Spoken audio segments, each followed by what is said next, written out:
কদিন আগে দেখলাম আপনি ট্রাকে করে ঝড় বৃষ্টি হাঁটু পানি, কখনো কখনো প্রচণ্ড রোদ, এর ভিতরে চিটাগং চষে বেরিয়েছেন 2-3 দিন ধরে। তো বাংলাদেশে ইউজুয়ালি এই লেভেলের স্ট্রিট পলিটিক্স করবার কালচারটা আমরা দেখি ছেলেরা করে। তো সেখানে মানে you are a combination of lot of arts, in fact ডাক্তার, সায়েন্স ব্যাকগ্রাউন্ড, ইংল্যান্ডে থেকেছেন, পড়েছেন, প্রফেশনে ছিলেন, পলিটিক্সও করেন নাই আগে। তো সব মিলিয়ে এসে এটা কি মানে do you find yourself a person at odds kind of, মানে ইভিনিংয়ে ঘুমাইতে যাওয়ার সময় মনে হয় কিনা যে what have doing it like? না, নট নেসেসারিলি। আমার মনে হয় যে এটা it's an extension of what I have been doing. আমি যা করছিলাম ওটার সাথে দিস ইজ ভেরি কমপ্লিমেন্টারি। আমি সবসময়ই মানুষের কাছে যেতে, তাদের কথা শুনতে পছন্দ করতাম, এবং আমার বিভিন্ন কাজের ধরনটাই এমন ছিল যেখানে আমার মানুষের কথা শুনতে হয়, শুনে সমস্যাটা বুঝতে হয়, তারপর একটা সমাধানের দিকে আমরা আগাই। ডাক্তার হিসেবেও এই কাজটা ছিল। আমি বিভিন্ন ভলান্টিয়ারিং, বিভিন্ন সোশ্যাল সার্ভিসেও এই কাজটা করতাম। আমার সহায় হেলথ যে কোম্পানিটা আছে, হেলথ কোম্পানি, সেখানেও আমি চেষ্টা করি যে মানুষের সমস্যাগুলো কিভাবে সলভ করা যায়, তাদের ভাষায় কিভাবে কথা বলা যায়। তো আমার কাছে রাজনীতিটা আই ফিল যে this is again serving people. তো it's probably a different form, কিন্তু কাজটা একই ধারার, যেখানে আমরা মানুষের কাছে যাচ্ছি, কথা শুনছি, কথা বোঝার চেষ্টা করছি, এবং তার প্রতিফলন যাতে আমাদের কাজে আসে। ফ্যামিলিতে কেউ পলিটিক্স করেছে, অথবা আপনি নিজেও কি কোনোভাবে কোনো সময়টাতে রাজনীতি করেছেন? আমি রাজনীতি সচেতন ছিলাম। যেমন 2013 সালে শাহবাগে যে একটা জামাত ধরে ধরে জবাই করো, ওটার বিপক্ষে লিখেছিলাম। লেখার ফলে বিপক্ষে? হ্যাঁ, এই স্লোগানটা তো অ্যাকসেপ্টেবল না, এটা তো একটা সভ্য সমাজে। দেশে? হ্যাঁ, আচ্ছা, আমি কিন্তু দেশেই বড় হয়েছি। আমার জীবনের খুব অল্প সময় আমি বিদেশে ছিলাম, বেশিরভাগ সময় আমি দেশেই ছিলাম। পরিচিতির সময়টা সম্ভবত বিদেশে থাকা অবস্থায়। হ্যাঁ, যে কোভিডের সময় যে আমি যখন ভিডিও করা শুরু করেছি, সেই জন্য হয়তো ওই স্ল্যাংটা আছে, বাট আমি জীবনের খুব অল্প সময় বাইরে ছিলাম। তো যেটা বলছিলাম, 13 সালে তো দেশেই ছিলাম। মেডিকেল স্টুডেন্ট, হ্যাঁ, ঢাকা মেডিকেলে পড়ছি। তো শাহবাগে ওই স্লোগান চলছে, ওটার বিপক্ষে লিখেছিলাম। লেখার ফলে মানে ভেরি ডিফিকাল্ট টাইম। ওটার বিপক্ষে লেখাটা মানে তো kind of A troll invite করা, ট্যাগ ইনভাইট করা। বাট আমার ওইটা I did not have concern for that. I always wanted to say what I felt was right, এবং আমার মনে হচ্ছে ওই সময় এটা বলা প্রয়োজন। এবং এইটা তো একটা অ্যাকসেপ্টেবল স্লোগান হতে পারে না, ধরে ধরে জবাই কর, what civil society are we living in. তো এরকম বিভিন্ন সময়ে আমি কমেন্ট্রি বা রাজনীতি সচেতন, এটা আসলে বাংলাদেশের প্রায় সব মানুষই রাজনীতি সচেতন থাকে, বাট রাজনৈতিকভাবে সক্রিয় হওয়া সেটা এই জুলাই অভ্যুত্থানের পরে। এবং ফ্যামিলি থেকেও আছে পলিটিক্স করেছে? না, আমি কোনো রাজনীতিবিদ দেখে বড় হই নাই আমার পরিবারে। রাইট। এখন পাশের লোকটাকে জিজ্ঞেস করি যে খালেদকে যারা পার্সোনালি চেনে তারা সবাই জানে যে ভেরি শাই পার্সন, একটু ইন্ট্রোভার্ট, চুপচাপ। তো এটার সাথে কি আসলে পলিটিক্স যায় কিনা? খালেদ কি একটা ভুল সিদ্ধান্ত নিয়েছে? আমি দেখি সঠিক না ভুল এটা সময় বলে দিবে। বাট রাজনীতিতে আমার আশাটা অনেকটা যারা যেমন বললো সার্ভিস, ওই মেন্টালিটি থেকে। It comes from there, it comes from আমি ছোটোবেলায় যে বড় হয়েছি সেখান থেকে। আমি তো গ্রামে বড় হয়েছি, মাদ্রাসায় পড়েছি। তো ওইখানে আমাদের যেটা ছিল যে আমি মাদ্রাসার ছেলেমেয়েদের যেটা হয় যে সমাজের অনেকগুলো ক্ষেত্রে এদেরকে একটু ছোট করে দেখা হয়, আদারিং করা হয়। অনেকগুলো ক্ষেত্রে you have to fight to find your place. তো আমার জন্য ওই জায়গায় মাদ্রাসা থেকে আমি ডিসিপ্লিন শিখেছি, but at the same time সবসময় মনে হতো যে আমাকে যদি কেউ কিছু বলতো যে এটা করা যাবে না, আমার হতো এটাই তো করতে হবে, আমি এটা পারবো করতে, আমি এটা করে দেখালে এটা হবে। সো সেটা ছিল। তারপর আমি যখন ইউনিভার্সিটিতে আসলাম, এগেন আমাদের ওই এলাকা থেকে ঢাকা ইউনিভার্সিটিতে ল পড়ার সুযোগ হয়নি কারো আর কি, অনেকের। সো আমার যখন সুযোগ আসলো, আই থট যে আমার যে এডুকেশনটা অন্যরা যারা পায়নি, I will use this for that.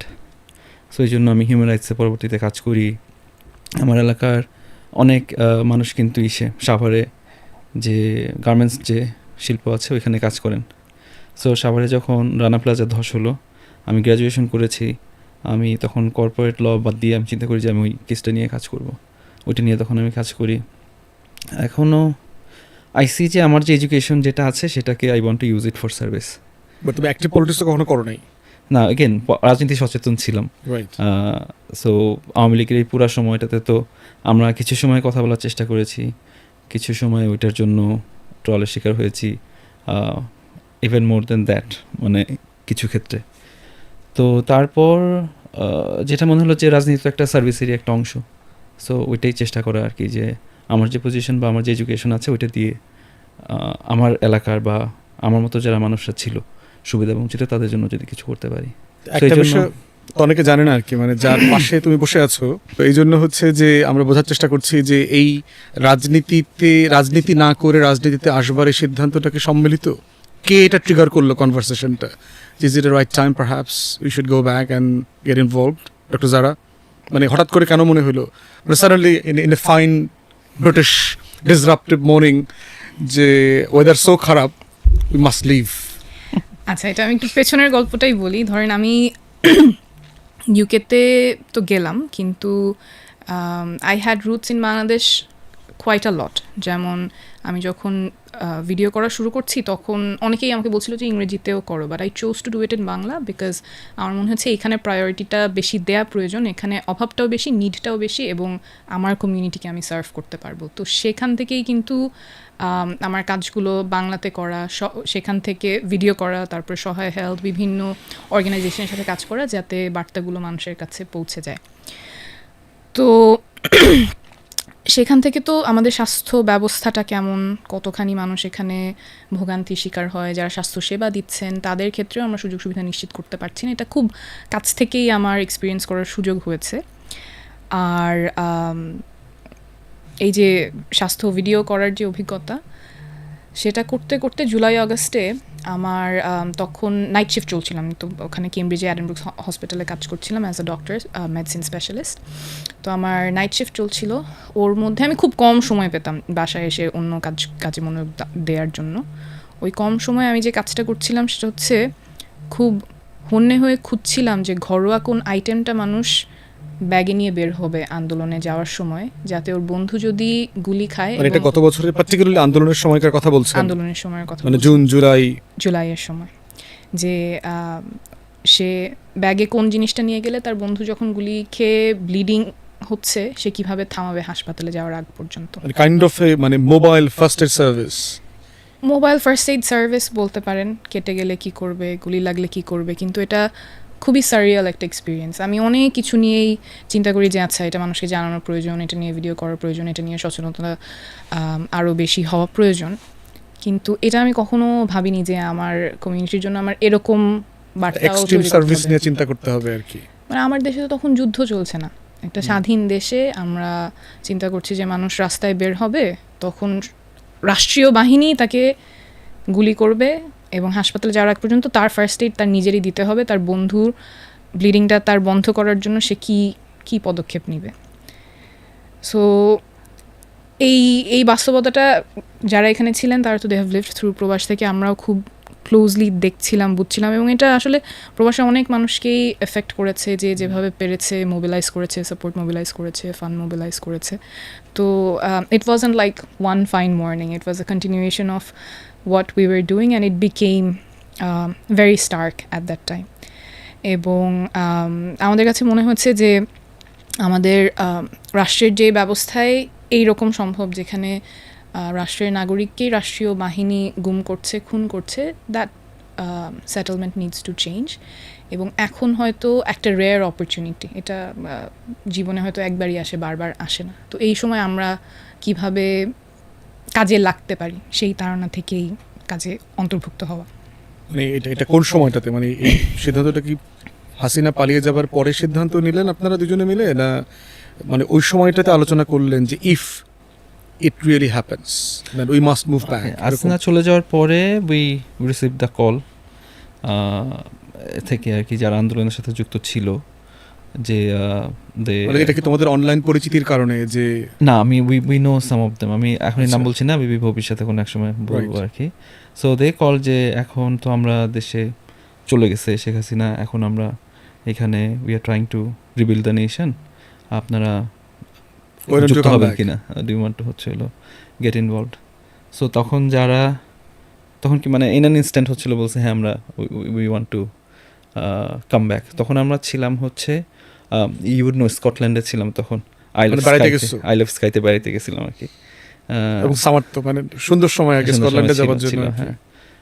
So তখনই সিদ্ধান্ত নিয়ে চলে আসবো, তারপরে ওইখান থেকে আমরা চলে আসি কেমব্রিজে, এসে সব কিছু গুছায় না ওই কনভারসেশনের মধ্যেই যে আমরা যারা অ্যাপ্রোচ করেছিল ওরা এক্সপেক্ট করে না আমরা বলবো চলে আসবো, বাট উই সেড না উইল কাম। আমি তখন কেমব্রিজে পড়াচ্ছিলাম, সো নতুন সেমেস্টার না, একদম ইয়ার শুরু হয় যেই সময়টাতে, ওখানে আমার কিছুটা ওদেরকে গুছায় দিয়ে আসার জন্য দেরি করতে হয়েছে। বাট যখন we heard the proposal were like ঠিক আছে না will get difficult involved. Because আমি তো ওখানে ছিলাম, মানে ব্যাকআপ প্ল্যানও তো মানে এটা it requires months in fact mentality wise. But একটা ভালো দিক হচ্ছে অবশ্য তোমরা খুব বেশি দিন ছিল না, লম্বা সময়। আমি অনেক লম্বা সময় ছিলাম, so I had a long backup plan. G. So এটা বাট ইট ইজ স্টিল মানে সারপ্রাইজিং মনে হচ্ছে না যে একদম abruptly চিকিৎসার ওই আলোচনা আসছিল। সো যারা ধর যে আমি যাই, আই ওয়ান্ট টু হচ্ছিল go and That was a pure medical service, like- ওইখানে আমি কি করতে পারি, want to go, I start with that. So এটা ছিল একদম প্রথমে। তখন তো পলিটিক্যাল পার্টি হওয়ার কোনো আলোচনা কিছুই ছিল না, so we did not come here to do politics যখন আমরা আসছিলাম আর কি। এটা কি অ্যাজ ইট গোজ পেয়াজি গো সার্ভিসের মতো কিনা যে হলো তার আগেই হচ্ছে ওই ওদের চিকিৎসার ওই বিষয়টা নিয়ে যারা কিছু ভলেন্টিয়ারদের সাথে কাজ করছিল। আচ্ছা, few things made it easier আর কি। ওই ইসের পরে অগাস্টের পরে আন্দোলনে আহতদের হচ্ছিল চিকিৎসা ওই জিনিসগুলো নিয়ে যারা অলরেডি কিছু, এবং আমরা অলরেডি কিছু ভলেন্টিয়ার যে গ্রুপসগুলো আছে তাদের সাথে কাজ করছিলাম। তারপরে যখন আলোচনা হলো তখন তো মানে মেডিকেল ডক্টরস রিলেটেড মানে ছিল যে অনলাইনে যতখানি করা যাচ্ছে দেশে ফিরলে আরেকটু ভালোভাবে ইনভলভ হয়ে ওখানে সহযোগিতা করা যাবে। এখন দুজনই তো যার যার প্রফেশনাল জায়গাতে একটা কমপ্লিট সুইচিং হয়েছে kind of. So doctor Zara, you are now more of a physician or more of a political activist? I serve whichever title you want to name me with. So কোনো আছে, কোনো মানে regret আছে যে career বাদ দিয়ে Cambridge Oxford বাদ দিয়ে if I were like had a different decision? না, absolutely not, no regrets at all. যেটা বলছিলাম যে আমরা মানে the ultimate purpose is to serve. এখন সেটা I still love medicine, I still love evidence-based care, কিন্তু একটা রিয়েলাইজেশন যে আমি যতই প্রেসক্রিপশন দেই আমাদের ভাঙা স্বাস্থ্য ব্যবস্থা ঠিক হবে না ওই প্রেসক্রিপশন দিয়ে। রাজনৈতিক সদিচ্ছা ছাড়া সব মানুষের স্বাস্থ্যের অধিকার নিশ্চিত করা সম্ভব না। আমার রোগীদের হয়তো আমি সেবা দিতে পারবো, কিন্তু সবার জন্য অধিকার নিশ্চিত করার ক্ষেত্রে রাজনৈতিক সদিচ্ছাটা প্রয়োজন। তো খালেদ, এই যে ফিরে আসার জায়গা থেকে ডক্টর যারা বারবার সার্ভিসের কথা বলছে, যে তার প্যাশনের জায়গাটা হচ্ছে যে I just serve what ever capacity, মানে যেই বাস্তবতাতেই আমি থাকি না কেন আমি মানুষের পাশে দাঁড়াই আর কি। তো সেইখানে তুমি যদিও ভিন্ন পেশার, ভিন্ন সায়েন্সের স্টুডেন্ট, মানে তুমি কি ফিল করো যে একই রকম একটা ব্যাপার? মানে তুমি হিউম্যান রাইটস নিয়ে তোমার একটা প্যাশন ছিল, তুমি কাজ করবা, কিন্তু এটা তুমি এখন করছো না, তুমি এখন অন্য কিছু করতেছো। না, I think it's very related. আপনার ক্ষেত্রেও দেখবেন, you are also barrister, right? আপনার পলিটিক্সটা কিন্তু দুটা একটার সাথে অঙ্গাঙ্গিভাবে জড়িত। আমি উদাহরণস্বরূপ যদি বলি, ধরেন আমার লয়ের একটা ব্যাকগ্রাউন্ড ছিল, অনেক কষ্ট করে পড়ালেখা করেছি, রাইট? বাট এখন আমি যখন আমাদের পার্টি রিফর্মের পজিশনটা কী হবে রাষ্ট্র সংস্কারের ক্ষেত্রে, ওইখানে আমার নলেজ কাজে লাগছে, আমার ইনপুটটা কাজে লাগছে। সো এইটা অনেক বড় একটা সেবা দেওয়ার একটা সুযোগ। আমার হিউম্যান রাইটসের যে এডুকেশন, ওইটা আমাকে গাইড করছে কিভাবে আমাদের পার্টির ওমেন্স রাইটসের পজিশনগুলো কী হবে নারী অধিকারের ক্ষেত্রে, আমাদের পার্টি যখন চিন্তা করছে অন্যান্য অধিকারের ক্ষেত্রে তাদের পজিশন কী হবে, ওইখানে আমাকে গাইড করতে সাহায্য করছে। এরপর আমি টেকনোলজিতে কাজ করেছি, এরপর আমি কাজ করেছি কয়েকটা কোম্পানি বিল্ড করার জন্য। সেখানে আমি শিখেছি কীভাবে একটা টিম তৈরি করা যায়, কীভাবে টেকনোলজি ব্যবহার করে কুইক সলিউশন করা যায়, রাইট? ওই জিনিসগুলো এখন আমার সাহায্য করছে। So again I see this as a continuation আর কি। তুমি তো পলিটিক্স করো নাই কখনো? ছাত্র জীবনে পলিটিক্স করেছো অথবা ফ্যামিলিতে পলিটিক্স? হ্যাঁ, না, রাইট। তো ডক্টর জারার মতোই একদম মানে শুধু সচেতনতার জায়গা থেকে এসছে। তো এই জায়গাটা কি মানে এটা বিবেচনা করলে কেমন হবে যে তোমরা কি তাহলে মোর পলিসিতে কাজ করতেছো দেন অ্যাক্টিভিজম করতেছো? ব্যাপারটা কিরকম? না, not really. I see myself as a team player. আমার পার্টির জন্য যেই রোলে যখন প্রয়োজন আমার সেটার জন্য অ্যাভেলেবল থাকতে হবে, সেখানে কাজ করতে হবে। ওইখানে যদি আমার একটা শক্ত অবস্থান থাকে, রিজিডিটি থাকে যে আমি শুধুমাত্র এটা করব ওইটা করব না, বা আমি তাহলে তো আই ডু নট লার্ন, আমি নিজেও গ্রো করব না। সো নিজে গ্রো করার জন্য, নিজে শেখার জন্য, পার্টিতে কন্ট্রিবিউট করার জন্য আমার মনে হয় আমাদের ফ্লেক্সিবল থাকাটা গুরুত্বপূর্ণ আর কি। ডক্টর জারা, জুন শুরু হচ্ছে, জুলাই 1 বছর হয়ে যাচ্ছে প্রায়। সো স্মৃতি কাতর হয়ে যান কিনা, মানে গত বছর দেশে কি হয়ে গেল, এটা মানে বেগার্স বিলিফের মতো লাগে মাঝে মধ্যে? এটা আসলে জুন জুলাই আসার জন্য না, প্রতিনিয়তই আমরা ইভেন এই যে শুরুতে আপনি বলছিলেন চট্টগ্রামে যখন গেলাম, 2 দিন আগে আমরা মোহাম্মদপুরেও গিয়েছি, প্রতিনিয়তই শহীদ পরিবার এবং আহতদের সাথে কথা হচ্ছে। ইটস স্টিল ভেরি সবার মনেই এটা আছে যে কি হয়েছে এবং বিগত বছরগুলোতে কিভাবে আমাদের একদম অধিকারগুলো লুণ্ঠন হয়ে গিয়েছে। এটা আমি আশা করব যে এটা আমরা খুব সহজে ভুলবো না, এবং এটা যাতে আর কখনো আমাদের দেশে রিপিট না হয় সেটার জন্য যা করার প্রয়োজন সব রাজনৈতিক দল, সব পক্ষ, সব মত এক হয়ে সেটাতে কাজ করবে। মানে একটা মানে ডেভিলস অ্যাডভোকেসি করি আর কি, যে কাইন্ড অফ যে শুধুমাত্র গত জুন জুলাই আগস্টে তো মানুষ মারা যায়নি, গত 16-17 বছরে মানুষ মারা গেছে। তো গত 16-17 বছর ধরে তোমাদের অথবা আপনার অথবা এই জেনারেশনের মানে টনক নড়ল না কেন, মানে সাডেনলি জুলাই কেন? অথবা ইকুয়ালি যদি উল্টাটা বলি যে আরও তো লয়ার আছে, আরও তো ডাক্তার আছে, হাজার হাজার আছে সারা পৃথিবীতে, কজন ফিরে আসছে যে না ঠিক আছে let's do something for the country? একটা অর্থবহ জীবন, মিনিংফুল লাইফের কিন্তু অনেক ডিফারেন্ট ফর্ম হয়, সবাই কিন্তু একইভাবে জীবনের অর্থ খুঁজে পায় না, এটা নাম্বার 1।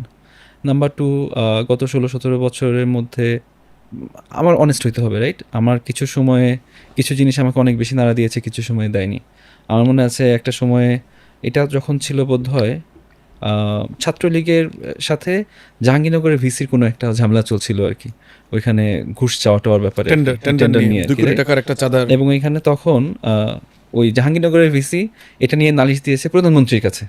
তো আমি সেটা নিয়ে ফেসবুকে লিখছি যে আমরা তো এটা তো ডনের মতো একটা ব্যাপার স্যাপার, আপনি যদি কোনো একটা চাঁদাবাজির ব্যাপারে আপনি পুলিশের কাছে রিপোর্ট করবেন, আপনি এটা সমাধান করার জন্য প্রধানমন্ত্রীর কাছে কেন বলবেন?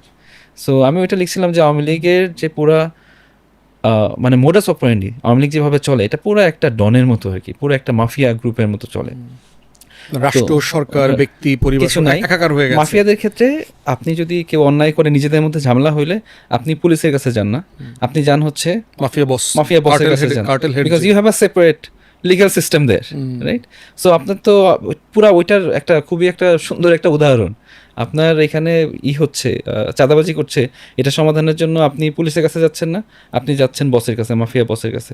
পুলিশে তখন কিছু বলছে না, কেউ কিছু বলছে না, এটা ওপেন আলোচনা চলছে।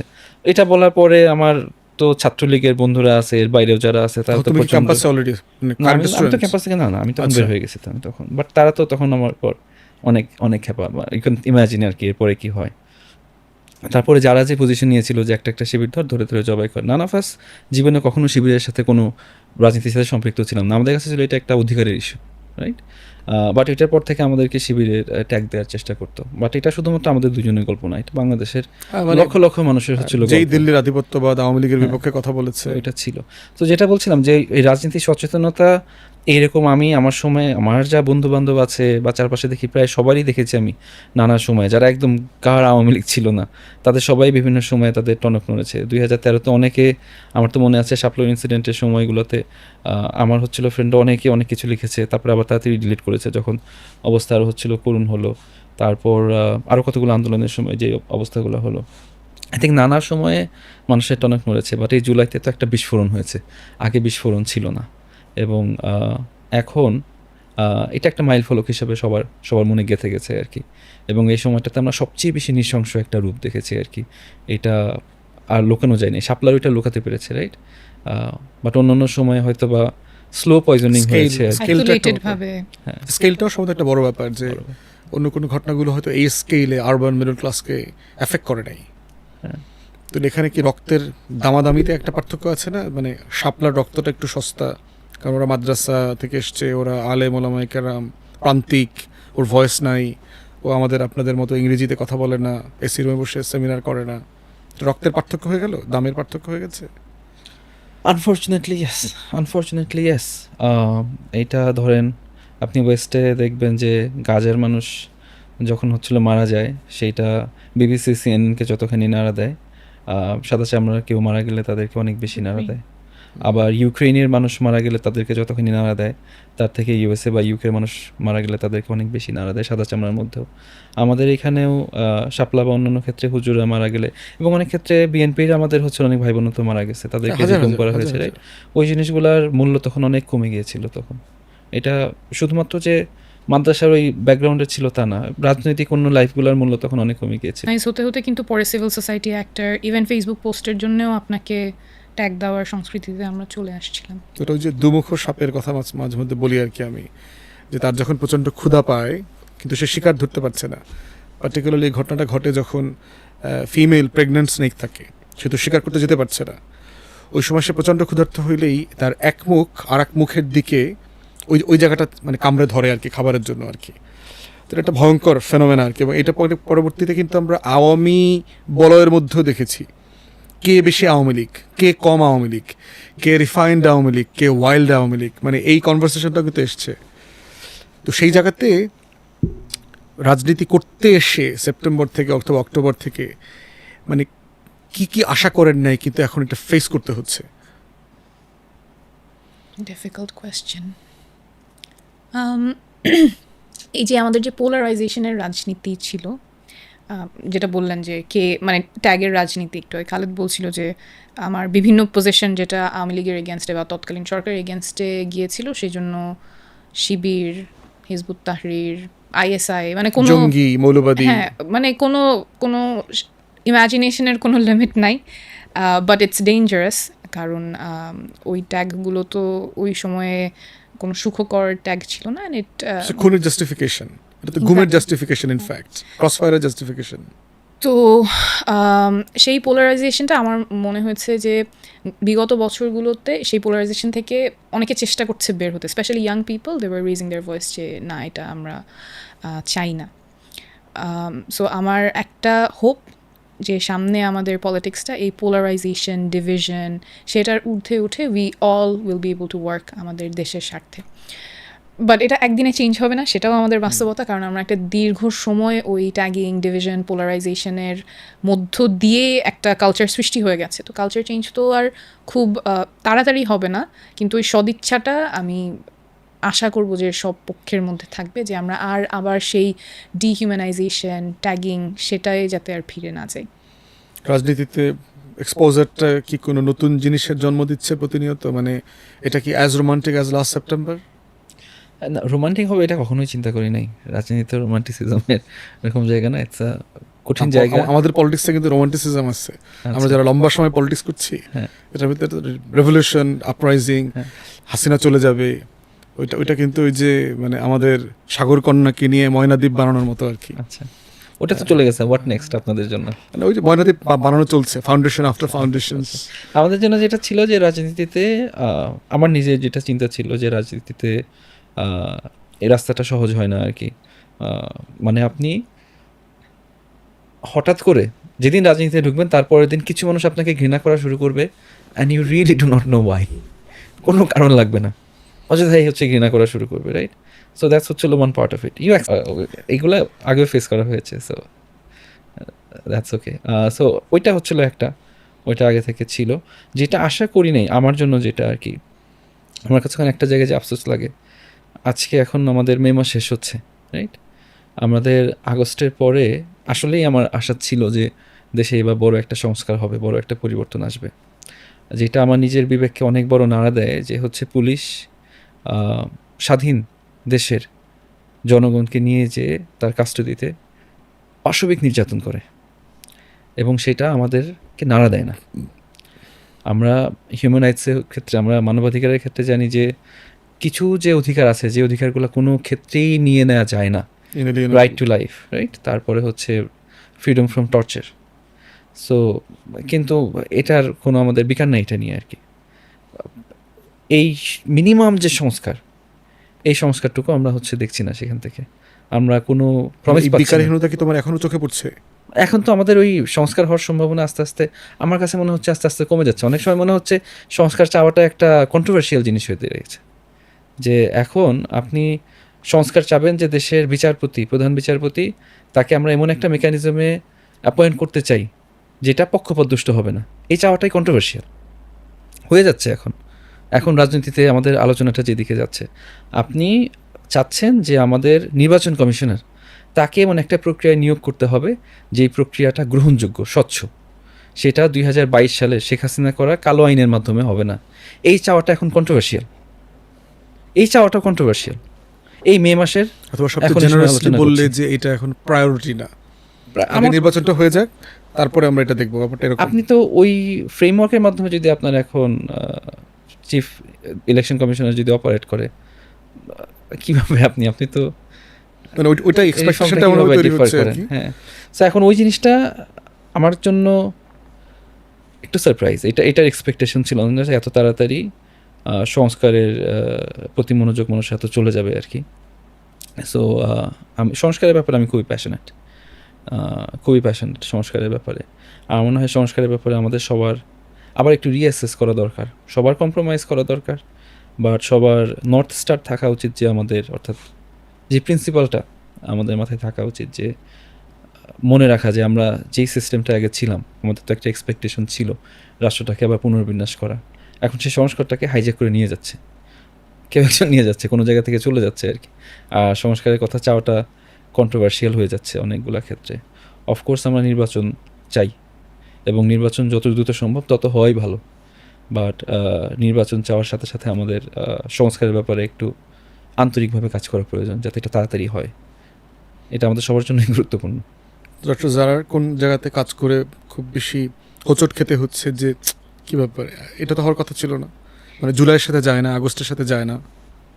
অনেকগুলো ক্ষেত্রেই, যেমন আমি যখন শহীদ পরিবার আহতদের সাথে কথা বলি, ওদের চিকিৎসা এবং পুনর্বাসনের কাজটা যত দ্রুত হওয়ার কথা ছিল, যেভাবে হওয়ার কথা ছিল সেভাবে হচ্ছে না। যেই পুরনো আমলাতান্ত্রিক জটিলতা, সেটার মধ্য দিয়ে ওনাদেরকে যেতে হচ্ছে। এবং মানে সমস্যাটা কি প্রত্যাশাটা বেশি এখানে, না না সমস্যা সিস্টেমের লিমিটেশনকে বিবেচনায় না নেওয়ার সমস্যা?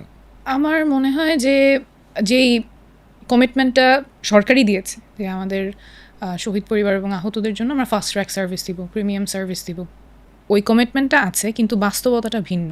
এবং এই বাস্তবতাটা বারবার তুলে ধরার পরেও সিস্টেমে কোনো চেঞ্জ না আসাটা হতাশাজনক। বিচারের ক্ষেত্রেও একই কথাই হচ্ছে। ওনারা কয়েকদিন আগেই একজন শহীদের মায়ের সাথে কথা হচ্ছিল, আমরা আলোচনা করছিলাম যে ওনাদের এখন কী অবস্থা। চিটাগংয়ে তো সামনে আপনি কি বেশ চায়। কয়েকজন শহীদের পরিবারের সাথে দেখা করেছেন। চিটাগংয়ে দেখা হয়েছে, ঢাকায় কথা হয়। তো একজন খুব স্টার্ক একটা কথা বলেছেন যে উনি কী চান নতুন বাংলাদেশে। উনি বলছেন যে টাকায় তো আর মা ডাকে না, উনি চান যে ওনার ছেলে যে মারা গেছে সেটার বিচারটা যাতে হয়, কিন্তু উনি নিশ্চিত না সেটা হবে কি না। এই অনিশ্চয়তা তো থাকার কথা না। সময় লাগবে অবশ্যই, বিচার তার নিজস্ব গতিতে চলবে, কিন্তু এই যে ওনারা ভরসা পাচ্ছেন না বা বুঝতে পারছেন না কতখানি বা আদৌ হবে কি না, এইটা তো হওয়ার কথা ছিল না। মানে রাষ্ট্র কি পরিমাণ কনফিডেন্স লুজ করেছে নাগরিকদের সামনে, যে আসলে বিশ্বাস করতে পারছি না যে বিচার হবে। অভ্যুত্থানের পরে তো আমার অ্যাটলিস্ট মনে হয় যে খুব বড় ম্যান্ডেট ছিল বিচার নিশ্চিত করা, ওনাদের চিকিৎসা এবং পুনর্বাসনটা নিশ্চিত করা। সেই জায়গায় হতাশা আছে। এমনি অন্তর্বর্তীকালীন সরকারের কি আন্তরিকতায় ঘাটতি দেখেছেন এই ব্যাপারে? ওই যেটা বললাম, কমিটমেন্ট আছে হাই লেভেলে, অলওয়েজ কমিটমেন্টের কথা আমি শুনেছি, কিন্তু বাস্তবতা যখন ওনাদের কাছে যাচ্ছি, ওনারা যখন হাসপাতালে যাচ্ছে, ওনারা জানেন না কার কাছে গেলে সেই সার্ভিসটা ওনারা পাবেন। ইভেন বিচারের ক্ষেত্রে কোথায় যাবেন, থানায় যাবেন, কোর্টে যাবেন, আইসিটিতে যাবেন, কোথায় যাবেন। এই যে আমাদের এটা আগের যে সিস্টেমটা যেখানে অনেকগুলো জটিলতার মধ্যে দিয়ে যেতে হয়, এবার আমাদের একটা সুযোগ ছিল হয়তো যেখানে আমরা এগুলি অ্যাটলিস্ট ওনাদের জন্য সিম্পলিফাই করবো, এবং এটা could have been a president for future as well. তখন আসলে মানুষ সংস্কার বোঝে না, এটা আমার একবারও মনে হয় নাই। বরঞ্চ ওরাই বলছে যে আমরা আগের ব্যবস্থাটা চাই না। এটা কি প্রান্তিকের মানুষদের কথা? প্রান্তিকের মানুষের কারণ এটা খুব পরিষ্কার, কেউ চায় না যে তার বাসায় হঠাৎ করে পুলিশ চলে আসতে পারবে কোনো কারণ ছাড়া, জেলে ভরে নিতে পারবে কোনো কারণ ছাড়া, নির্যাতন করবে কোনো কারণ ছাড়া, কোনো রাষ্ট্রের কোনো এক্সপ্লেনেশন ছাড়া, কাউকে রাস্তা থেকে তুলে নিয়ে যেতে পারবে কোনো কারণ ছাড়া। এগুলো তো মানুষ নিজের চোখে দেখেছে, শুনেছে গত বছরগুলোতে। এইটার যে পরিবর্তন হওয়া দরকার, সেই ব্যাপারে আমি কারো দ্বিমত শুনি নাই। আমি মানে বাংলাদেশের অনেক আনাচে কানাচে গিয়েছি, মানুষের সাথে কথা বলেছি, কথা শুনেছি। এই ব্যাপারে আমি ঈদের সময় দেখলাম আপনি অনেক প্রত্যন্ত অঞ্চলে গ্রামে গঞ্জে হেঁটে ঈদের সময় উঠান বৈঠক করেছি, বিভিন্ন জায়গায় কথা বলেছি। তো এই যে চিন্তা যে মানুষ সংস্কার বোঝে না, এটা একটা অ্যাবস্ট্রাক্ট কনসেপ্ট, আমার কাছে একবারও মনে হয়নি। এবং এটা যার সাথে আমি কথা বলেছি সবাই এটা তো খুবই ন্যূনতম একটা চাওয়া, যে রাইট টু লাইফের কথা আসলো। নির্বাচনের একটা তারা দেখলেন, এই যে আপনি যে প্রান্তিকে যাচ্ছেন, মানুষ ভাই এগুলো রাখেন তো পরে, নির্বাচনটাকে হোক তারপরে হোক, মানে এই অ্যাটিটিউডের কি একটা কন্ট্রাডিকশন চোখে পড়েছে আমার প্রান্তিকে? পার্সোনালি আসে নাই, বাট আমার মনে হয় এই যে একটা মোটামুটি সংস্কারের কথা বললে নির্বাচন বিরোধী একটা চিন্তা আসে, অথবা আরেক দিকেও আছে যারা নির্বাচনের কথা বলছেন মনে হচ্ছে তারা সংস্কার বিরোধী। এইটা থেকে আমাদের একটু বের হয়ে আসলে ভালো হবে, কারণ মানে জনগণকে বোঝার জায়গা থেকে বলছি যে আপনার অভিজ্ঞতা থেকে আপনি জনগণকে কিভাবে রিড করছেন? আমার পার্সোনালি এরকম মনে হয় নাই। আচ্ছা, এবং এই যে ব্যবস্থাটার যে পরিবর্তন প্রয়োজন হবে, আমরা আমাদের ভাইয়ের নিরাপত্তা চাই, বোন যখন রাস্তায় যাচ্ছে নিরাপত্তা চাই, তাদেরকে হঠাৎ করে কেউ গুম করবে না, খুন করবে না, এই বিষয়ে তো কোনো দ্বিমত আসবে, এটা আমরা কেন চিন্তা করি আমি বুঝতে পারি না। এবং এই বিষয়ে specially after July and August I would think যে everybody would have a consensus, এবং ওইটা যাতে না হয় সেজন্য আমরা সবাই একসাথে we would move forward and work together.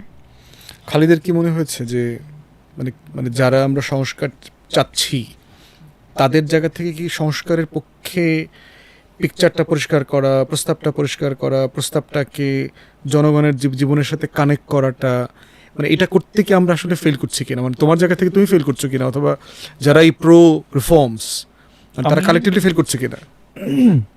আমার মনে হয় আমাদের ইমপ্রুভ করার সুযোগ আছে। ইমপ্রুভ করার সুযোগ আছে, ফেইলিয়ার বলবো না, সময় আছে আরও সামনে। আমি উদাহরণস্বরূপ যদি বলি, আমরা যদি উদাহরণস্বরূপ যদি চিন্তা করি, ধরেন আমরা আর্টিকেল 70 চাই অ্যাবলিশ করতে, ধরেন আমরা চাই।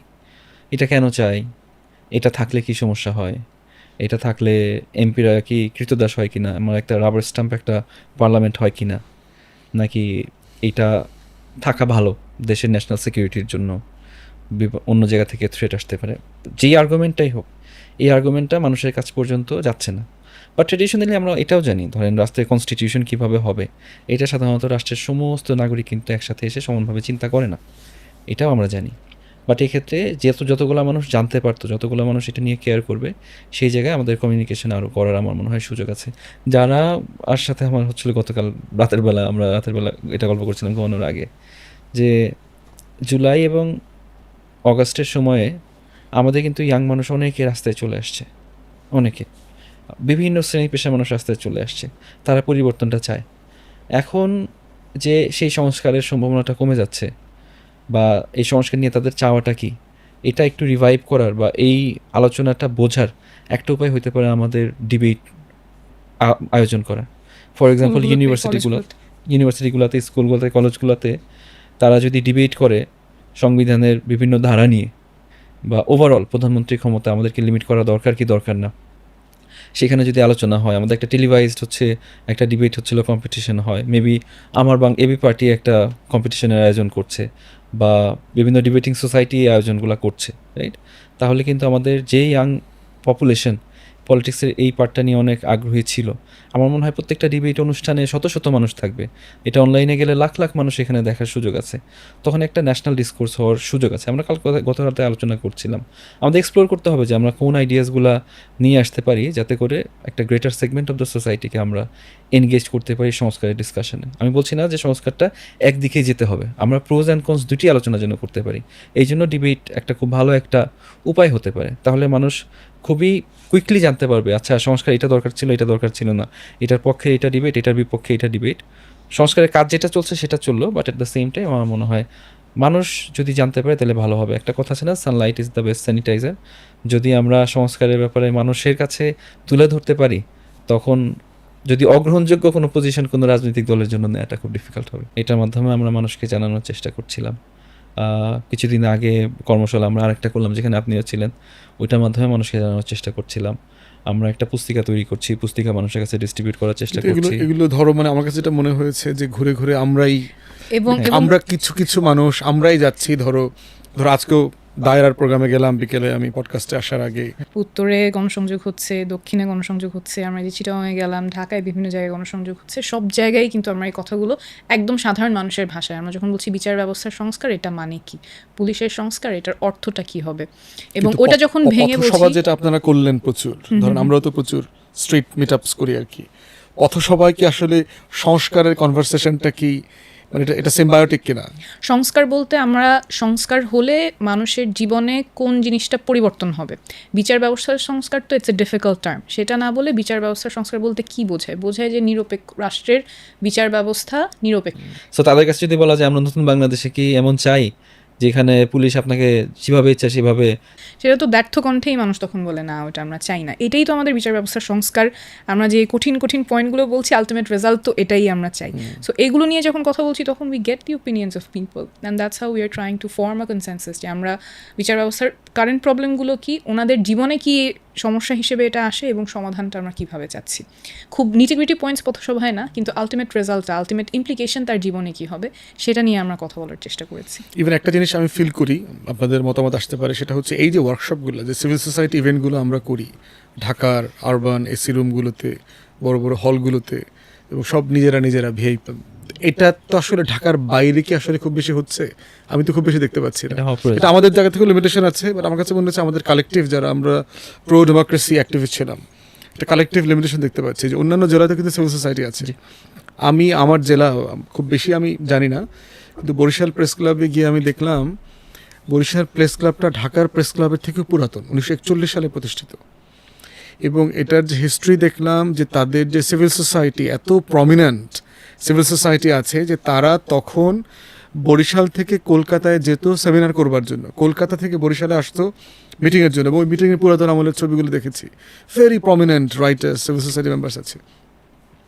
ঢাকাতে কিন্তু মনে করা হয় যে সব বুদ্ধি মনে হয় শুধু ঢাকাতে, ঢাকার বাইরে কোনো বুদ্ধি নেই, ঢাকার বাইরে শুধু হাত পা আছে, মানুষ খেটে খুঁটে খায়, আর ঢাকার মানুষরা হলো সব বুদ্ধি এখানে কাগজ কলমে টাইপ করে খায়।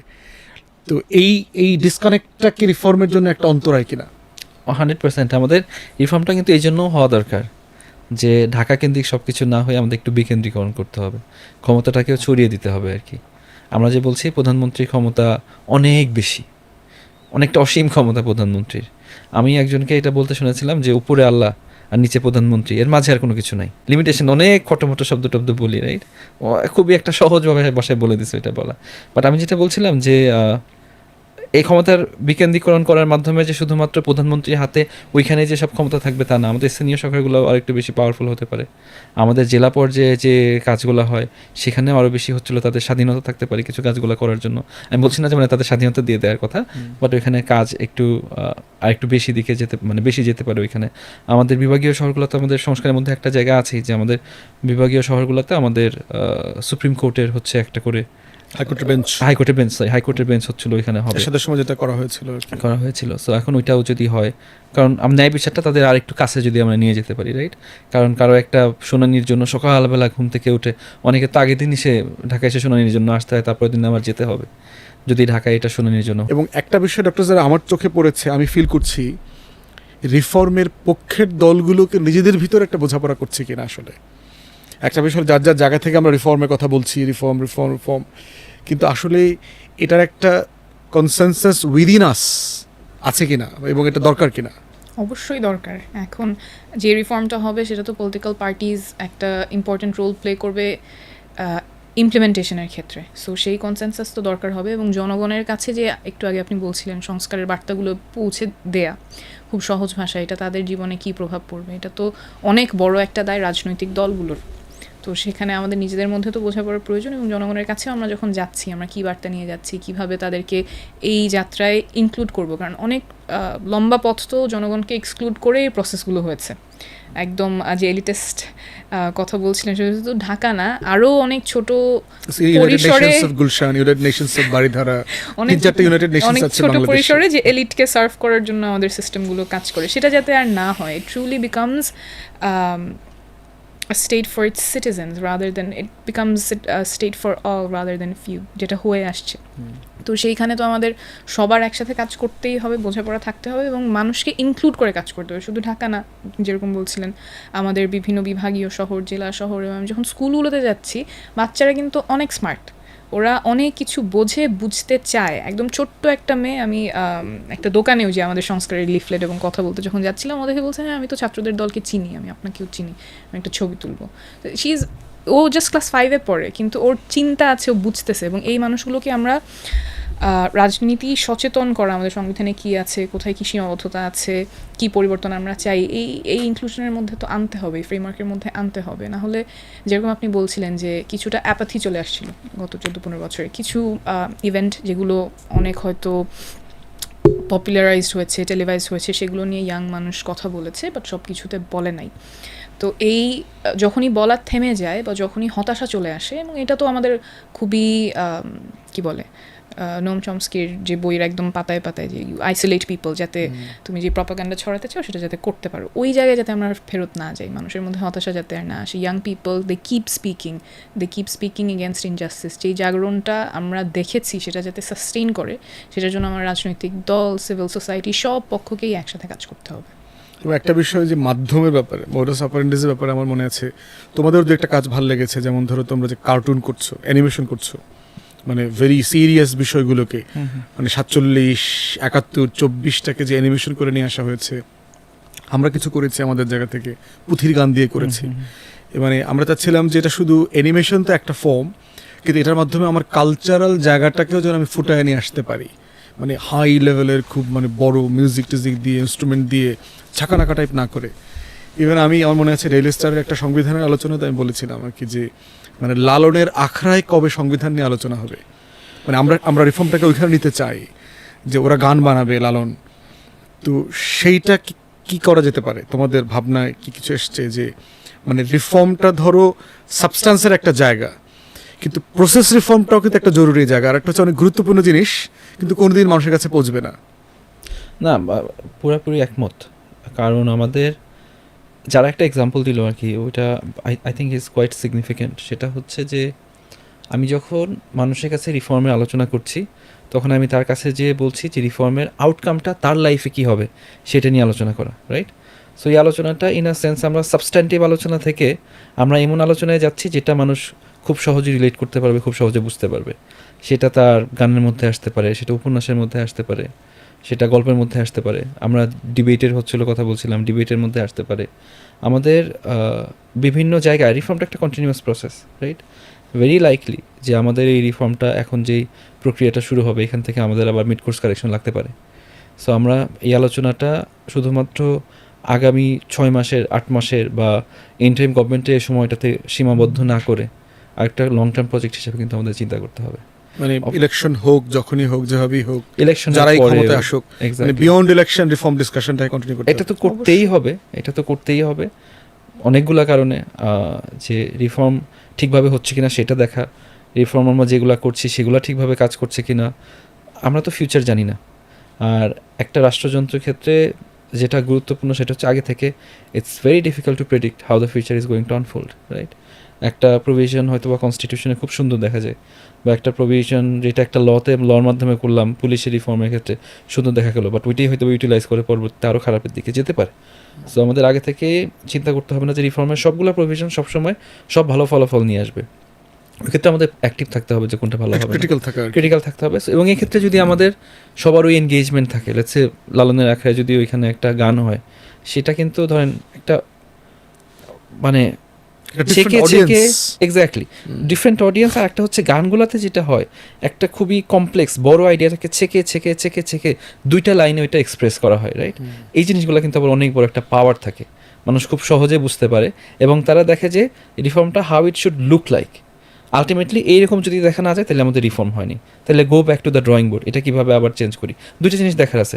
রিফর্ম যদি আমরা চিন্তা করি যে একটা আইনের এই প্রভিশনটা আসলে রিফর্ম হয়ে গেছে, সেটা হচ্ছে আমাদের প্রসেসের রিফর্ম যদি হয় তাহলেই তো হবে, আপনি যেটা বললেন আউটকামের ওইটা। তো আমাদের এই গান বা এই কবিতাগুলোর একটা পাওয়ার যেটা আছে, তারা আ লট অফ টাইম তারা কিন্তু ওই আউটকামের ওইটা একটা বলে দেয় আমাদেরকে। এটা যদি আপনি না দেখেন তাহলে বুঝেন যে আপনার রিফর্ম হয়নি। তো সেখানে এই যে এই গানগুলোকে কিভাবে মানে রিফর্মের সাথে, নতুন বাংলাদেশের সাথে ইনভলভ করা যায়।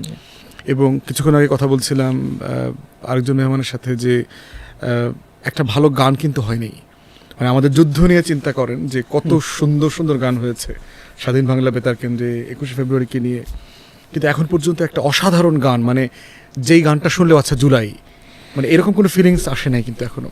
আমাদের জুলাই আগস্টে কিন্তু অনেকগুলো অ্যাকচুয়ালি র্যাপাররা গান করেছিল, যেটা আপনি যে ইসের কথা বললেন, মিউজিকের কথা বললেন, art form is very important. এবং ওই সময় কিন্তু এই যে বিভিন্ন নৃশংসতার ভিডিও, তার পাশাপাশি মানুষ যে রেজিস্ট্যান্স তৈরি করেছে, প্রতিরোধ তৈরি করেছে, সেটার সাথে ওই র্যাপ সংগুলো, তারপর নজরুলের আগের যেই গানগুলো যেখানে খুব অনুপ্রেরণা আসে, those বিপ্লবী kind went of. viral but এরপরে আবার এই যে আমাদের দেশ পরিবর্তনটা যে করতে হবে, সংস্কার করতে হবে, সেটার রেলেভেন্ট আর দেখা হয় নাই। কিন্তু এই আর্ট ফর্মটা খুবই ইম্পর্টেন্ট হবে ভিজুয়ালাইজ করার জন্য যে আমরা কেমন বাংলাদেশ চাই, এবং ওটা মানুষের মধ্যে যেটা বলেন যে গান একটা ডিফারেন্ট লেভেলে কানেক্ট করে মানুষকে। হ্যাঁ, এবং এটা এক্সস্ট করে না, মানে এটা সবচেয়ে বড় জিনিস হচ্ছে যে খুব কঠিন জিনিসগুলোকেও মানে ক্লান্তির মধ্যেও এটা নেওয়া যায়, এক্সস্ট করে না। আমরা শেষের দিকে চলে আসছি, র্যাপ আপ করতে চাচ্ছি যে 1 বছর হতে চলছে গণ অভ্যুত্থান। এটাকে বাঁচিয়ে রাখার একটা চ্যালেঞ্জ কিন্তু তৈরি হয়েছে, কারণ যখনই আমরা নতুন বন্দোবস্তের কথা বলছি, পুরাতন বন্দোবস্তের মালিকরা কিন্তু এটা ছেড়ে দেবার জন্য প্রস্তুত না। এবং আজকেও দেখলাম আওয়ামী লীগ মিছিল করেছে কয়েক জায়গাতে। তো সেই জায়গাতে আমরা যারা ফ্যাসিবাদ বিরোধী আন্দোলন করেছি, আমাদের সামনে কিন্তু অনেকগুলো চ্যালেঞ্জ আছে। তার ভিতরে একটা হচ্ছে গণ অভ্যুত্থানের স্পিরিটটাকে ধরে রাখবার চ্যালেঞ্জ, যারা স্যাক্রিফাইস করেছেন তাদের মেমোরিকে প্রিজার্ভ করবার চ্যালেঞ্জ। রাইট। আপনি যদি ওদেরকে জিজ্ঞেস করেন যে যারা বলে এটা অভ্যুত্থান, তাদেরকে যদি বলা হয় যে এটা বিপ্লব না কেন, আলটিমেটলি তারা বলবে যে এখানে বিপ্লব হলে যে পরিবর্তন আসে, পুরনো ব্যবস্থা একদম ফেলে দেয়া, সেটা করা হয়নি, আমরা পুরনো কনস্টিটিউশনের আন্ডারে এখনও চলছি, আরও এটা সেটা বলবে। এবং এই কারণে এটা বিপ্লব না, এটা অভ্যুত্থান। রাইট। আমাদের ছাত্র জনতা 5ই অগস্ট পর্যন্ত যে স্যাক্রিফাইসটা করেছে, সেই স্যাক্রিফাইসটা কিন্তু বিপ্লবও হতে পারতো, গণ অভ্যুত্থানও হতে পারতো, অথবা জাস্ট এটা একটা ক্ষমতার পথ পরিবর্তনও হতে পারতো। রাইট। এই জায়গায় এটা নির্ভর করবে আমরা কতটুকু ফসল ঘরে তুলতে পারি, কতটুকু ভালোভাবে ওইখানের আকাঙ্ক্ষাগুলো বাস্তবায়ন করতে পারি, এবং তারপরে সময়টা কত ভালোভাবে ইউটিলাইজ করতে পারি, তার উপরে নির্ভর করবে গণ অভ্যুত্থানটাকে কীভাবে আমরা দেখব। এই জন্য আমাদের এটাকে বাঁচিয়ে রাখা বা এটার আকাঙ্ক্ষাকে পূরণ করা, এটার গুরুত্ব অপরিসীম। এটার গুরুত্ব আমাদের প্রায় 1000-এর বেশি জীবন উৎসর্গ করা, হাজার হাজার পঙ্গুত্ব বরণ করা, আহত হওয়া। We owe it to them যে আমাদের এই অভ্যুত্থানের যে আকাঙ্ক্ষা আছে ওইটা আমাদের পূরণ করতে হবে। এখন কি পূরণ করা, তাদের বিচার আমাদের নিশ্চিত করতে হবে, বিচার নিশ্চিত করতে হবে। বিচার একটু আগে আলোচনা হচ্ছিল, আমাদের একটা খুব জেনুইন ফিয়ার, এটিএম আজহারুলের যে রায়টা আসলো, এখন আমাদের কিন্তু একটা বড় ফিয়ার যে এখন আমরা যে বিচার এমনিতেই খুব স্লোভাবে আগাচ্ছে, খুবই মন্থরগতিতে আগাচ্ছে, এবং বিচার যেটা হবেও সেইটার যদি প্রসেসে আমাদের এই পুরনো বিচার ব্যবস্থার যে সমস্যাগুলো, ওই সমস্যাগুলো রেখে প্রসেসটা যদি আমরা ফলো না করে যদি বিচার হয়, এই বিচারের রেজাল্টগুলো মানে শেষ পর্যন্ত যে রায়গুলো আসবে, সেই রায়গুলো হয়তো শেষ পর্যন্ত নাও টিকতে পারে। এটা কিন্তু অনেক বড় একটা প্রহসন হবে। সো ওই জায়গায় আমাদের দেখছি যে এটা সরকারের একটা অনেক বড় একটা দায়িত্ব, এবং এটার উপরেই কিন্তু যাচ করা হবে যারা এই দায়িত্বে আছে তারা আসলে কার পক্ষে কাজ করেছে, তারা কিভাবে কাজ করেছে, কতটা সফলতার সাথে কাজ করেছে। এটা শুধু সফলতা না, এটা অনেকগুলো মানুষের অনেক বড় আমানত তাদের কাছে। এটা একটা। তারপর আমরা রিফর্মের কথা বলছি। আমরা যদি শুধুমাত্র ক্ষমতা একজনের কাছ থেকে আরেকজনের কাছে হস্তান্তর হয়, আমরা যদি ডিপ রিফর্মগুলো না পাই, ফান্ডামেন্টাল রিফর্মগুলো না পাই, তাহলেও আমরা যে এতগুলা স্যাক্রিফাইসেস, ওই জিনিসগুলোর প্রতি সম্মান দেওয়া হবে না। আমাদের নতুন কনস্টিটিউশনের কথা আমরা কেন বলি, কারণ আমরা কনস্টিটিউশনে যে পরিবর্তনটা আনবো, সেই পরিবর্তনটাকে ডিউরেবল রাখার জন্য, যাতে সেটা একটু টেকসই হয়। আমি ওই খটোমটো আলোচনায় যাচ্ছি না, জুডিশিয়াল রিভিউ করা এবং তারপরে বেসিক স্ট্রাকচার কনস্টিটিউশন পরিবর্তন করা, ওইগুলো যাচ্ছি না। মোদ্দা কথা, আমরা নতুন সংবিধানের কথা বলছি, কারণ সংবিধানের যে পরিবর্তনগুলো আমরা আনতে চাচ্ছি, একটা মৌলিক পরিবর্তন আনতে চাচ্ছি, কাঠামোতে পরিবর্তন আনতে চাচ্ছি, যাতে করে আমাদের রাষ্ট্রটাকে মেরামত করা যায়, সেটাও আমরা করতে পারবো না যদি আমাদের ওইটা না হয়, সংবিধান আমরা পরিবর্তন করতে না পারি, ওইরকম একটা নির্বাচনে যদি আমরা এগ্রিমেন্টে না আসতে পারি। এই জিনিসগুলো কিন্তু নির্ভর করবে আমরা এই জুলাই আগস্টের গণ অভ্যুত্থানের আমরা কতটুকু সদ্ব্যবহার করতে পেরেছি বা পারি নাই, ওটা আমাদের ফোকাস। আমরা এই মেসেজ শুরু থেকে দিয়ে আসছি, আমরা প্রতিদিন প্রত্যেকটা সুযোগ পেলেই এই মেসেজটা দেওয়ার চেষ্টা করছি। আমরা এই মেসেজগুলো নিয়ে কীভাবে কাজ করছি, একটা জিনিস আমরা অ্যাকনলেজ করি যে আমরা কিন্তু দুনিয়ার সবচেয়ে এফিশিয়েন্ট দল না, দুনিয়ার সবচেয়ে এফিশিয়েন্ট গোষ্ঠী না, আমরা যে ভুলের ঊর্ধ্বে তা না, বাট আন্তরিকতার অভাব আছে না, আন্তরিকতার অভাব নেই, আমাদের সদিচ্ছার অভাব আছে না, সদিচ্ছার অভাব নেই। এবং এই আলোকেই আমরা সকল পার্টনারের সাথে একত্রে কাজ করতে চাই এই জিনিসগুলো অ্যাচিভ করার জন্য। আমার এখনও একদম দৃঢ় বিশ্বাস করি আমাদের সবগুলো দল যে আছে তাদের আশা উদ্দেশ্য এক। বিগত 16 বছর তো সবাই একসাথে ছিল, আশা আকাঙ্ক্ষা এক। ছোটো ছোটো বিষয় হয়তো বা দূরে নিয়ে গেলেও আমাদের আলটিমেটলি এই জিনিসগুলো আমাদের সবারই মাথায় আছে, আমরা সবাই অ্যাচিভ করার চেষ্টা করবো আর কি। বাট আলটিমেটলি যদি করতে না পারি তাহলে হিস্ট্রি আমাদের ক্ষমা করবে না। দেখে নিবে আর কি কারা কারা কোন রোল প্লে করেছে আর কি। বাট আমার মনে হয় যে মানে আই হোপ যে আমরা সবাই একত্রে হতে পারবো এবং এটা অ্যাচিভ করতে পারবো। যারা একটা বিষয় দেখলাম যে আপনি নিজে পার্সোনালি প্রচুর ট্রলের শিকার হচ্ছেন, ট্যাগিংয়ের শিকার হচ্ছেন এবং খুবই মানে নিউডলি অ্যাটাক করা হচ্ছে আর কি। এবং জুলাই কন্যারা কিন্তু হারিয়ে গেছে, একটা কথা কিন্তু প্রায় আছে, ওরা কোথায়? আমরা ওদেরকে তো দুঃসাহসিকভাবে দেখেছি জুলাইতে, মেয়েদেরকে বিশ্ববিদ্যালয়ের হল ভেঙে চলে আসা, ছাত্রলীগের মিছিলে প্রতিবাদ করা, পুলিশের গাড়ি আটকায়া দেওয়া। সে মেয়েরা কোথায়? মানে মানে একটা হলো আপনার পার্সোনাল এক্সপিরিয়েন্স থেকে আপনি বুঝতে পারছেন যে কি হচ্ছে আসলে মেয়েদের ব্যাপারে, পার্টিকুলারলি ফিমেল অ্যাক্টিভিস্টরা অনেকে ডিসঅ্যাপিয়ার হয়ে গেছে। এটা ব্যাপারে আপনি কি ফিল করছেন? এটা আনফর্চুনেট, এবং আমার মনে হয় জুলাই আগস্টে যে রোল আমাদের নারীরা প্লে করেছেন সেটার পরে মনে হচ্ছিল যে আমাদের জনজীবনে রাজনীতিতে একটা স্পেস ওপেন আপ হয়েছে যেখানে নারীরা খুব স্বতঃস্ফূর্তভাবে তাদের ডিসিশন মেকিংয়ে রোল প্লে করতে পারবে। কিন্তু যত দিন যাচ্ছে মনে হচ্ছে ওই জায়গাটা সংকীর্ণ হয়ে আসছে। এর একটা বড় কারণ যেটা বললেন যে যখনই মেয়েরা সামনে আসছে, জায়গা নিচ্ছে নিজের জন্য, আরেকজনের জায়গায় তো সেটা কমতি পড়ছে এবং খুবই কি বলবো মানে খুবই হরেন্ডাসলি তারা অ্যাট্যাক্ট হচ্ছে। স্পেশালি অনলাইন স্পেসে আমাদের দলের যারা নারী নেত্রীরা আছেন অনেকেই আগে রাজনীতির সাথে জড়িত ছিলেন না। এই নতুন বাংলাদেশ গড়ার জন্য ওনারা দিনের বেলা কাজ করছেন, কেউ বিজ্ঞানী, কেউ ডাক্তার, তারপর সন্ধ্যার সময় তাদের এলাকায় গিয়ে মানুষের কাছে এই যে সংস্কারের কথাগুলো আমরা বলছি, নতুন আশার কথা বলছি, সেগুলো নিয়ে তারা গণসংযোগ করছেন।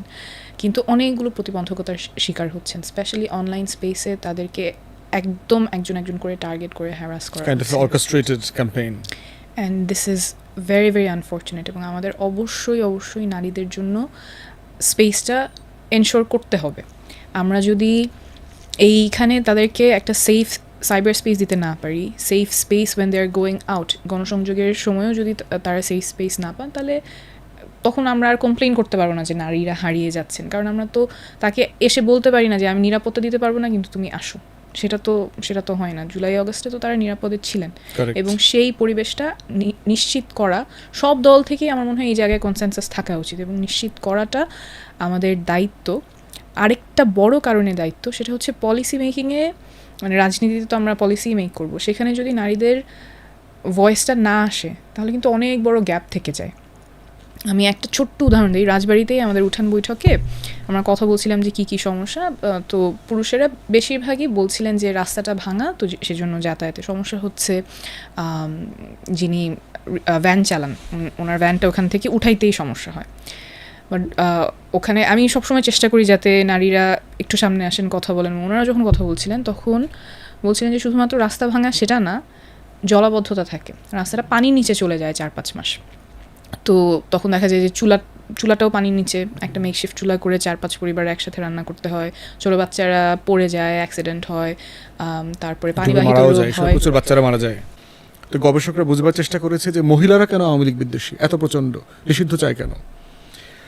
পরে যেটা দেখলাম যে এই যে পলিটিক্যাল অ্যাক্টিভিস্ট লক্ষ লক্ষ সারা বাংলাদেশের সব দলের, তারা যে মামলা হামলার শিকার হলেন, বাড়ি ছাড়া হয়ে থাকলেন, চাকুরি হারিয়েছেন, এর ফার্স্ট ভিকটিম কারা ছিল আসলে?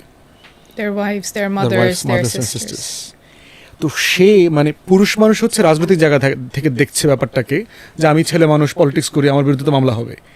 কিন্তু সে দেখতে পাচ্ছে যে এই আওয়ামী লীগের কারণে আমার বাচ্চাটা বাবাকে দেখতে পাচ্ছে না, বৃদ্ধা মা ছেলেকে দেখতে পাচ্ছে না। তো এই যে মানে আপনি কারেক্টলি পয়েন্ট আউট করেছেন যে তার একটা ডিফারেন্ট পার্সপেক্টিভ আছে, যেটা সে সাফার করে, পুরুষ মানুষ সাফার করে না। কারণ পুরুষ মানুষ তো লার্জলি রান্নাবান্না করে না। সো মেকশিফট চুলাতে কী সমস্যা। এবং সেম জিনিসটা কিন্তু এই যে শহীদ পরিবার আহতদের সাথে কথা বললেও আসে। কারণ মেইন আর্নিং মেম্বার যিনি ছিলেন তিনি হয়তো মারা গেছেন। এখন যে মা আছেন বা ওয়াইফ আছেন তারা আগে যে কাজগুলো করেন নাই সেটা করতে হচ্ছে। বাচ্চাকে স্কুলে দিবে নাকি আর্নিংয়ে যাবে, আবার বিভিন্ন আমাদের সোশিও ইকোনমিক পার্সপেক্টিভে নিরাপত্তারও একটা বড় বিষয় Exactly. আছে।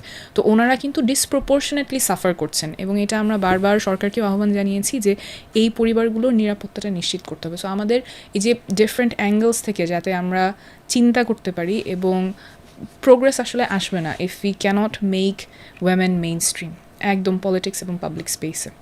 ওটা আমাদের সবার জায়গা থেকেই চেষ্টা থাকতে হবে।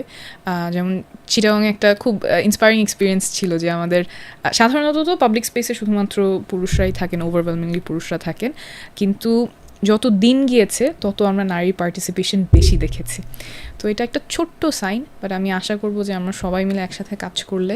এটা কি গ্রুপে মেয়ে থাকবার কারণে অন্য মহিলারা এগিয়ে এসে কথা বলতে আকৃষ্ট হয়েছেন, এরকম একটা ব্যাপার? হতে পারে বিভিন্ন মানে শুধু কারণে ছেলেরা হয়েছে। থাকলে হয়তো মেয়েরা এত পরিমাণ আসতো না, এরকম? ইটস অলওয়েজ বেটার যদি আমি দেখতে পারি আমার মতো কেউ সামনে আছে, তখন হয়তো আসাটা সহজ হয়। এবং যখনই আমি দেখেছি যে দূরে একটা গ্রুপ অফ গার্লস দাঁড়িয়ে আছে, I try to get them আমাদের একদম মেইন স্ট্রিমে যাতে আসতে পারে। তো সেটা হতে পারে, এবং এই জন্য আমাদের পলিটিক্সেও মেয়ে থাকা ইম্পর্টেন্ট, নারীরা অ্যাক্টিভলি থাকা ইম্পর্টেন্ট। তাহলে they will feel included and they will feel যে আচ্ছা I am part of the conversation, আমি শুধুমাত্র সাইড লাইনে থাকবো সেরকম না, আমিও আমার এখানে জায়গা আছে। কনক্লুড করতে চাচ্ছি, খালেদ, 1 বছর গণঅভ্যুত্থানের একদম মানে কি কথাটা নিয়ে আমরা হাজির হব এই বছর? মানে কিছু তো ফ্যাক্টস, হাসিনা চলে গেছে, 16 বছর দুঃশাসন, লুটপাট, গুম খুন, এগুলো তো আমরা বলেছি। মানে এখন কি বলবো, মানে কি বার্তাটা দেব? আমাদের অর্জন কি, আমাদের ফেইলিয়ার কি, মানে মানে মানে ওয়ে ফরওয়ার্ডটা কি হবে? I think again I will come back to it, বিচার আর সংস্কার আমাদের মানে ফ্রন্ট অ্যান্ড সেন্টার আমাদের অ্যাটেনশনে রাখতে হবে। Nothing matters more than this too, I think. Of course মানে নির্বাচন তো আমাদের লাগবে, নির্বাচনের আগেও বিচার সংস্কার ইম্পর্টেন্ট, নির্বাচনের পরেও বিচার সংস্কার ইম্পর্টেন্ট। এবং আমরা বলছি যে নির্বাচনের আগে আমরা দৃশ্যমান অগ্রগতি দেখতে চাই, বাট আমি যেটা বলছি যে আগামী 1 বছর কেন, তারপরেও আমাদের বিচার আর সংস্কার নিয়ে আমাদের অ্যাটেনশনটা খুবই ভালোভাবে রাখতে হবে এটার উপরে, আদারওয়াইজ এটা ডিরেল হয়ে যেতে পারে। এটা যদি ডিরেল হয়ে যায় তাহলে we frustrate the purpose of the revolution. Just to add যে এটার সাথেই আমাদের যেটা চিন্তা করতে হবে যাতে আমরা জনবিচ্ছিন্ন না হয়ে যাই এবং জনগণের কাছেই বারবার যাওয়া, বারবার শোনা। আমরা এখানে এটা যাতে একটা খুব অ্যাকাডেমিক এক্সারসাইজ না হয়ে যায়, মানুষ যেটা চায় সেটার প্রতিফলন যাতে হয়। আমরা খুবই নতুন দল, বাট দল শুরু করার আগেই আমরা একটা ক্যাম্পেইন করেছিলাম আপনার চোখে নতুন বাংলাদেশ, যেখানে আমরা লাখের কাছাকাছি মানুষের কাছে গিয়ে জানতে চেয়েছিলাম আপনারা নতুন রাজনীতি কেমন 2 চান। লাখের বেশি। আচ্ছা, 2 লাখের বেশি। অনলাইনেও ছিল সমস্ত মানুষ, মানে লিখেও মতামত দিতে পেরেছে, অনলাইন অফলাইন, এবং খুব স্বতঃস্ফূর্ত অংশগ্রহণ ছিল যে নতুন রাজনীতি তারা কেমন দেখতে চান, নতুন দলের কাছ থেকে কি প্রত্যাশা, নতুন বাংলাদেশে তারা কি চান। তো এই এক্সারসাইজগুলো আমাদের বারবার করতে থাকতে হবে। মানুষের কাছে না গেলে অনেক সময় আমরা ওই যে খুঁটিনাটি ছোট টেকনিক্যাল অ্যাসপেক্টসে আমরা যদি আটকে যাই, তখন ওই বিগার ভিশনটার জন্য হলেও মানুষের কাছে যাওয়া প্রয়োজন।